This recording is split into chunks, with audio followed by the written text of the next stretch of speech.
Today we're going to talk about truthfulness, and we're going to kick this off here with Matthew chapter 5, verse 33 through 37.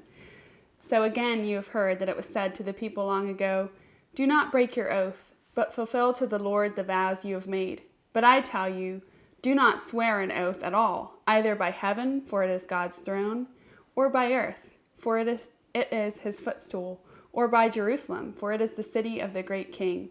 And do not swear by your head, for you cannot make even one hair white or black. All you need to say is simply yes or no. Anything beyond this comes from the evil one." So this is a great chapter, and we have wonderful contributions, first from Peter Riedemann, where he's talking about the controversy of oaths, and then why Christ forbids swearing. The first reason being that God and Jesus are one, and he invites us to be called to him to live more faithfully. And then the second reason is our own weakness, that we can't do anything, we can't bind ourselves to a commitment without Christ. That's a fallacy otherwise. And then also we have a passage from Scot McKnight, how he just explains how Jesus wants us to be utterly honest and live in that. And that would mean non-participation in the legal system of oaths, because that kind of makes a mockery of living in truthfulness in Christ. And then some more contributions later on, which we can discuss. But just interested in your initial take on this, Rich. Yeah, I think it's just so fundamental. Truthfulness in relationships, and the Jesus teaching against taking oaths, I think is important, because oath taking has so much to do with a system of dishonesty, where people can't trust each other's words, as Scot McKnight points out. Yes. The followers of Jesus choose not to participate in a system like oaths where dishonesty becomes systemic. And I think that's just so important, that for those of us who are Christians, we expect complete truthfulness in simple truth in our relationships. There should be no duplicity. There should be no sort of deceitfulness, yeah, or smooth talking to get your way. We should speak the truth clearly and courageously. Yeah. So that's to me what this is really mostly about. Yeah, and I think, along with that, to me, I always see it as kind of like a parallel world.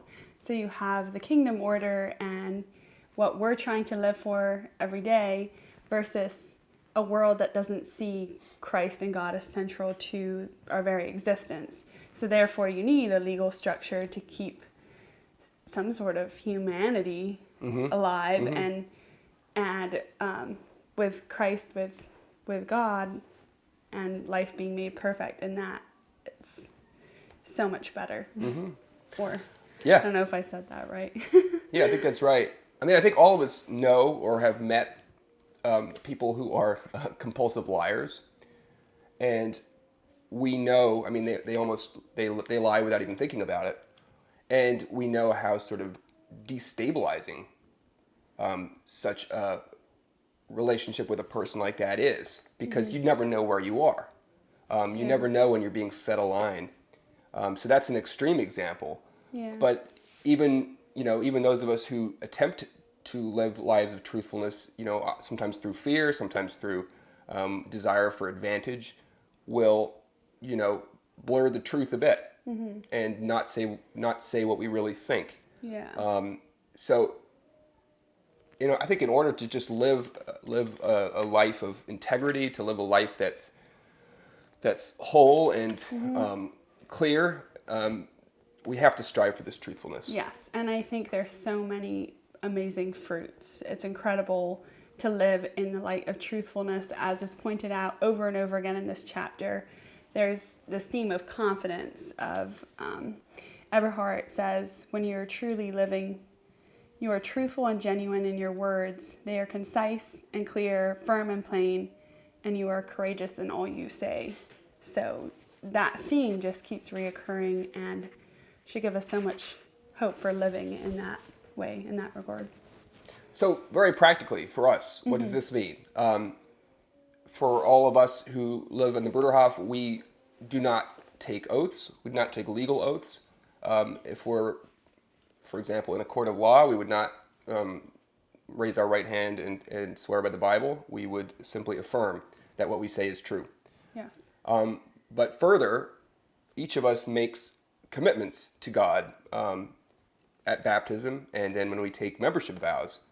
And those are extremely serious covenants, which have a basis in the Bible.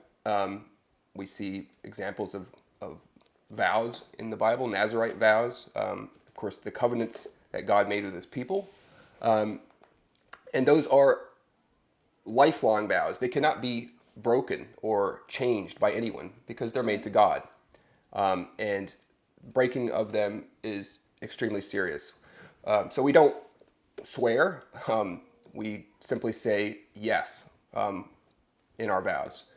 And in some vows, we even acknowledge, as you said, we acknowledge our weakness by saying yes with God's help.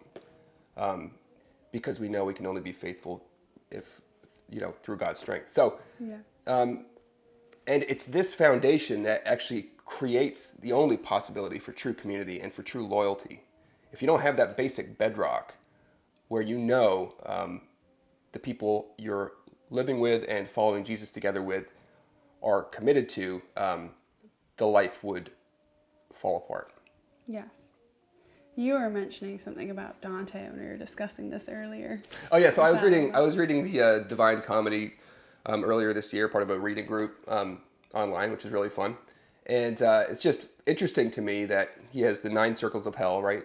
From the least serious sins to the most serious, being the 9th circle, which is blasphemy. But the 8th circle is fraud or vow breaking and other forms of deceit. So he considers, Dante considers deceit more serious than sins of violence and sins of greed and sins of lust, because it undermines the whole social order. It undermines civil society. And we see that in the public square, right? How deceit and lying destroy the fabric of society. So I think it's just such an important topic, and if we as followers of Jesus can be an example to the world of honesty in our relationships, even when it hurts, then we're spreading the light, we're spreading the gospel. Yeah, and I think, like you said, if something is undermined, it takes a lot of work to rebuild. So we also have to be willing to put in that work. Yeah, it's really true. Well, a lot to think about in this chapter. For sure. Take a look at it. Take a look at it. Let us know what you think. Let us know what you think. Yeah. And thanks for watching.